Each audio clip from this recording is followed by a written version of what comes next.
Hey there, Dr. Dallas Bragg here, recovery coach for gay men who want to break free from the addictive patterns of crystal meth and live their best and highest life. Today, we are talking about the 7-step plan for accepting your past on crystal methamphetamine. And if you are struggling with shame and regret of what you saw, what you said, and what you participated in while on meth, keep listening to the entirety of this video. On this channel, you're going to find lots of resources to help you break free from Tina and attain your best and highest self. Also, don't forget to look for my podcast called the After Meth Podcast. It's here on this channel as well. I drop a long-form video just like this one every Saturday, so please turn on the notification bells, subscribe so you don't miss any. By the way, if you are interested in my one-on-one coaching program, it's called Recovery Alchemy. The link to apply is in the show notes. Through weekly 101 sessions, weekly group sessions, daily accountability, your life could look much differently in 6 months from now without going to rehab. Okay, so this week is story time again from my life, my life with meth. So if you can imagine me receiving my little number from a front desk, I got my number and I found my seat in the crowded room, the crowded waiting room. The whole atrium was packed full of people. But I managed to find one little solo chair, right? The chatter from everybody talking echoed across the A-frame ceilings. I don't know why I said across. Occasionally, these chattering was interrupted by the shrieks of lots of unruly children running around, their mothers screaming at them, screaming commands in vain because the kids weren't listening. It's a mess. When I was sitting there, I was recognized an employee from the organization who was walking by. So I pulled my cap over my eyes and I kept my stare on the piece of paper in my hand. And I remember the number 482. Just then a voice over the loudspeaker broke through the ambiance of the chatter. Number 476. I sighed and I continued to stare at my small piece of paper and wondered how long I was going to have to wait. This was me 1 week Tina free and still one outfit to my name, shirt and pants that were on my back. Sure, I could have easily walked into a Walmart and stole as many clothes as I wanted, but that shoplifting behavior belonged to an older version of me, a version that died that day that my children begged me to stop using meth. So my new version, my meth-free version, was someone I had never met yet. But he was sat there waiting for his turn to peruse the nonprofit free clothing store. This was one of the organizations that participated in my doctoral dissertation. I studied 5 large nonprofits for my dissertation. This was one of them. I knew this organization in and out, and I knew everyone who worked there. And now, here I was, a client of that same organization that I studied. I was homeless, humbled, and humiliated.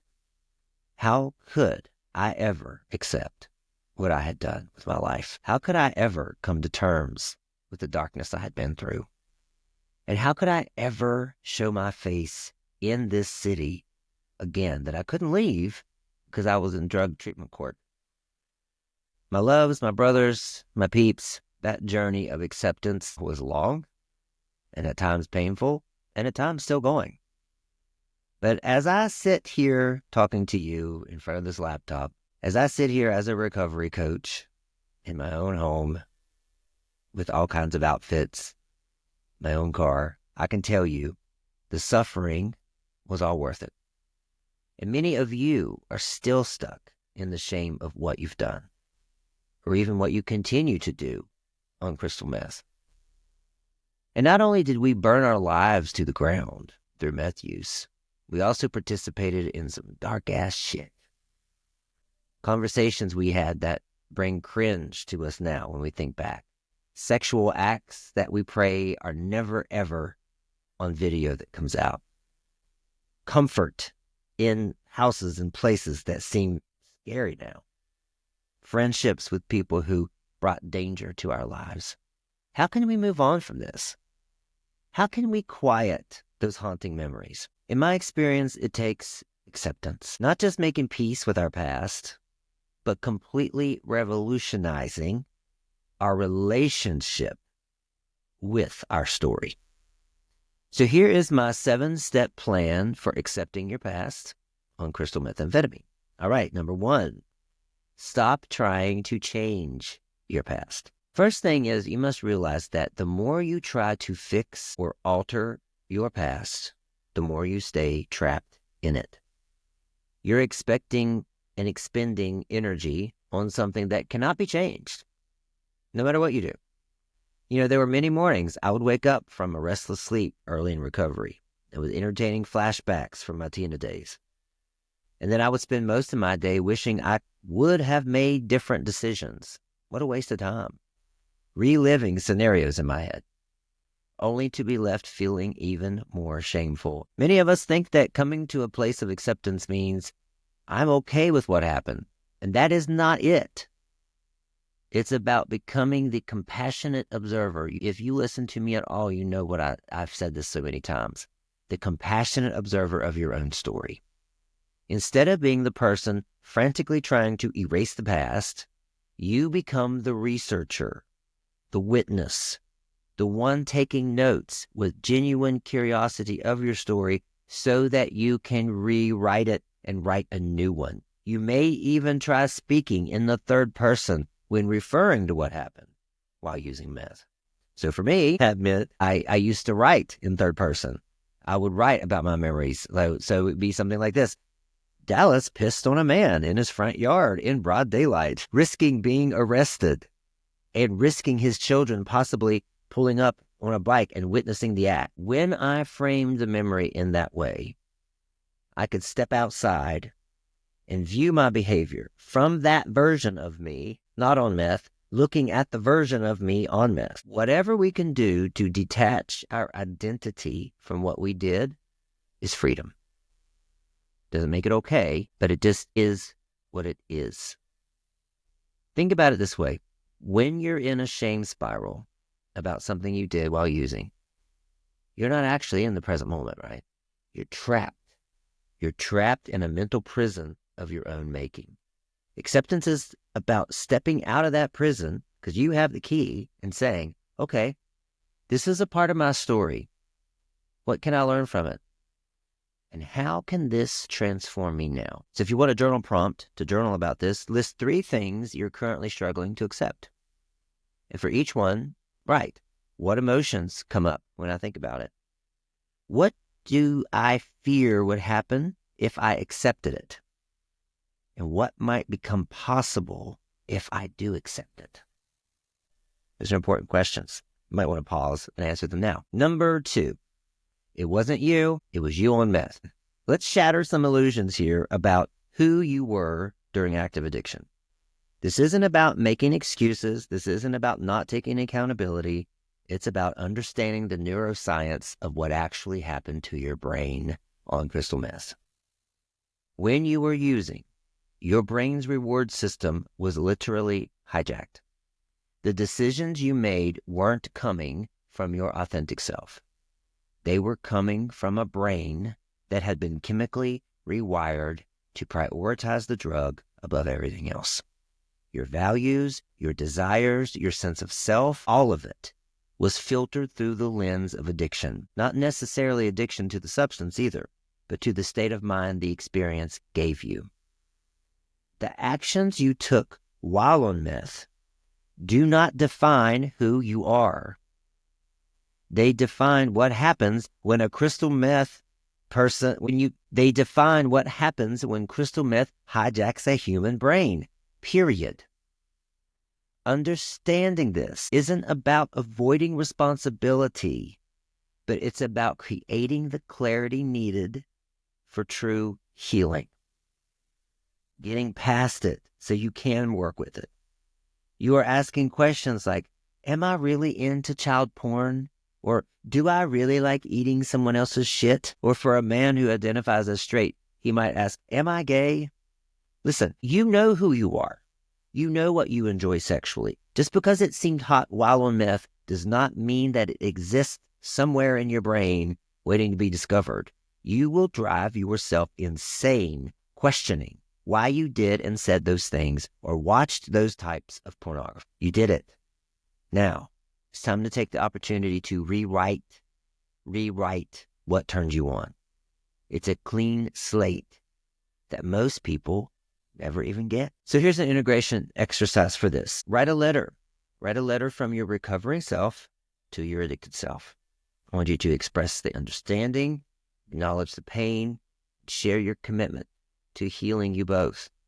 Then write a letter from your authentic self to your recovering self, your soul self, right?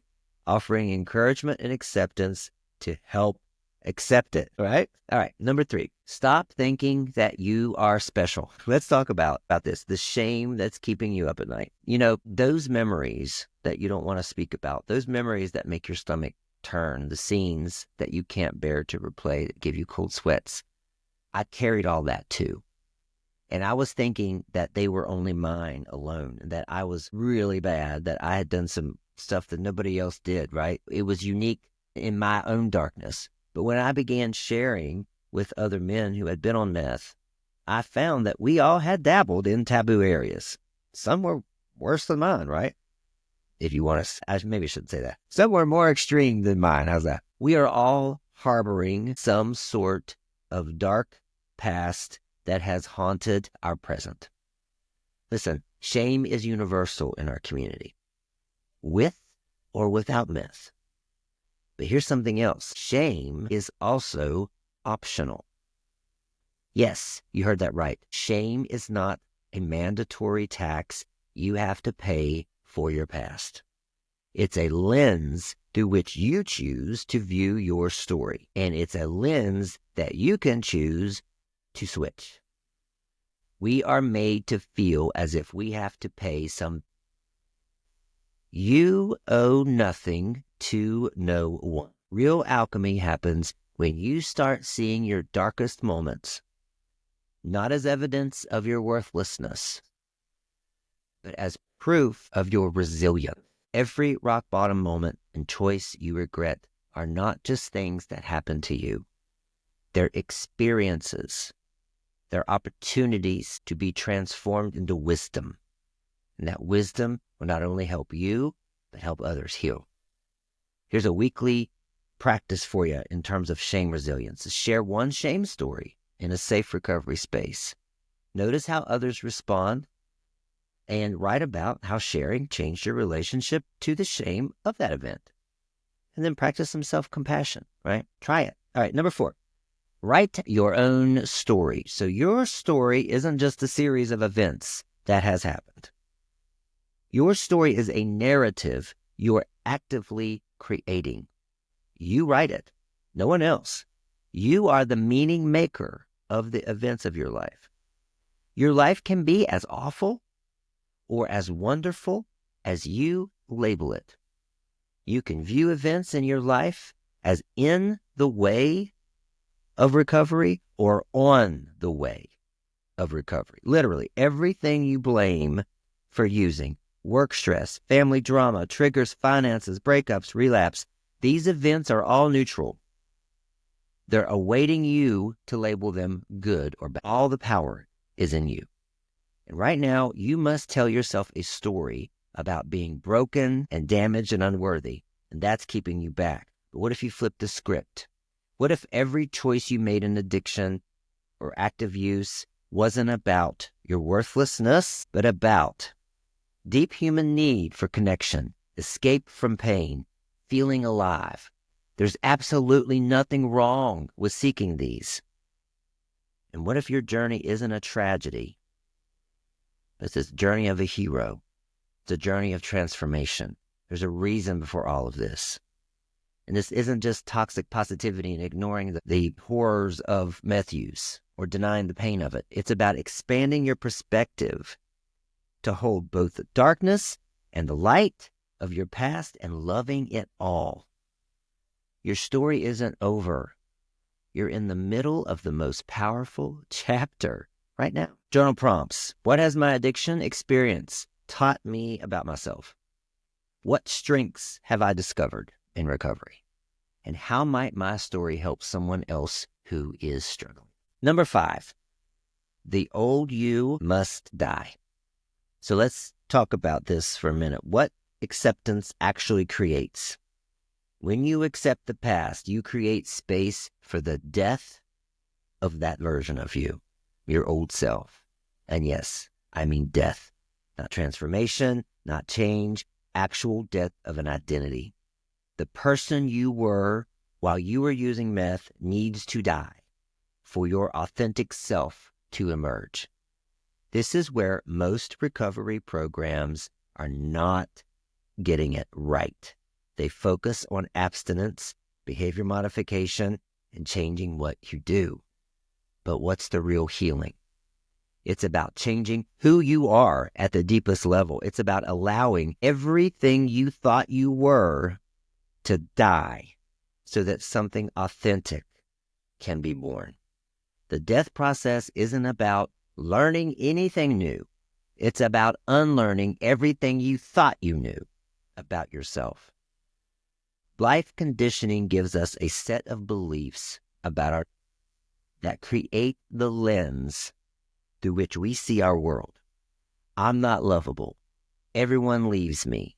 My emotions don't matter. I'm not smart enough. These are beliefs that we pick up early on. For instance, if you inherently believe that you aren't lovable, you'll attract partners who remind you of that. You'll experience family members who turn their back on you. You'll attract friends who dominate, control, and criticize you. Eventually, you turn to meth because the Tina scene helped you feel lovable, at least temporarily. You have to allow that version of you who holds that belief to die and create a new version who believes the opposite. I am always lovable. It happens naturally when you stop fighting what was, start nurturing what could be, and find all the examples that I am lovable. What is an example? Your dog? You have to go to your pet? Find examples that you're lovable. Here's a question for you. Think back to all of your past partners. What did you feel during the relationship? How did you feel? Write down the emotions most prevalent in each relationship, and then see how you are basically dating the same guy over and over. And then decide, what belief must I be holding to attract the same type of person? Number 6, find your tribe. So forget everything you think or what you think you know about support groups and support systems. This isn't about having people to call when you feel triggered and having a list of numbers. This is about creating a sacred container to allow you to transform. Your recovery community isn't just a group of people who understand your past. They are witnesses to your rebirth. They allow you to evolve. They never hold you to a past version of yourself. They forget who you were even yesterday and allow you to evolve and grow. They validate your experience. They never use the word should. You should do that or you shouldn't do this. They never make you feel obligated. If anyone in your current support network consistently violates any of that I just said, consider cutting the ties from them immediately. It's not worth it. Every time you share your truth and let yourself be seen in your vulnerability, you're not just getting support, you're participating in a sacred act of transformation. You are becoming your best and highest self, but you need the right space to do that. You are given the space in different groups that will help you reinvent and be reborn. And then the magic happens when you stop trying to recover by yourself and start allowing yourself to be initiated into a new way of being, showing up differently in the world. And through relationships with others who are also trying to show up differently in the world. You have to surround yourself with people who are also growing on the growth path. Listen, your tribe doesn't have to be people in recovery, and they don't have to be gay. Don't ever limit yourself when it comes to choosing the tribe that participates in your healing. I want you to follow your heart and not your head. So if you're looking for a community, maybe identify 3 people that you trust. And then share one thing you're working to accept with one of them this week. And notice how the sharing is received. Write that down. See if you feel shameful, obligated, or inspired. All right, number 7. Acceptance is one choice at a time. So, just like recovery, there is no destination here. Acceptance is a daily choice. Your joy and your growth, it all comes from the journey of acceptance. Your healing comes from the daily act of seeing life in a new way, in responding to circumstances as if they're happening for you, not to you. Acceptance is a vision of your best and highest version that picks you up out of the shame and carries you forward. You accept what was and you move forward. You can choose the past, which is shame, or you can choose the future, which is self-compassion. This isn't about one day at a time in the traditional sense. It's about moment by moment choices to see yourself through eyes of love rather than judgment. It's about catching yourself in the old patterns of shame and consciously choosing a different way. Some days you'll do this beautifully, and other days you'll fall back into old patterns. Both are part of the acceptance journey. Both are perfect. Both are leading you home to yourself if you allow them. Love everything that comes up. That's it. That's it. If you want to start your morning with a meditation, start each day with saying, I accept my past as part of my story. I accept myself as worthy of the future. I accept that today is a new opportunity. I choose to focus my energy on healing. Listen, acceptance of your past is about transforming your entire relationship with yourself. It is about deep, deep healing. And guess what? When you heal yourself, you heal the community. You heal everyone connected to you. You're not just in recovery here. You're not just trying to be Tina-free. You're in a process of radical transformation. And every time you choose acceptance over shame or love over fear or truth over hiding, you're not just changing your own life. You're changing the narrative for every one of our brothers who are suffering from this substance, who's still out there in silence, afraid to say what they did. Stay curious, stay compassionate, stay committed to your highest evolution. It is time. It is time to become who you were always meant to be. I'm here to help. And I love you. I'll see you next week.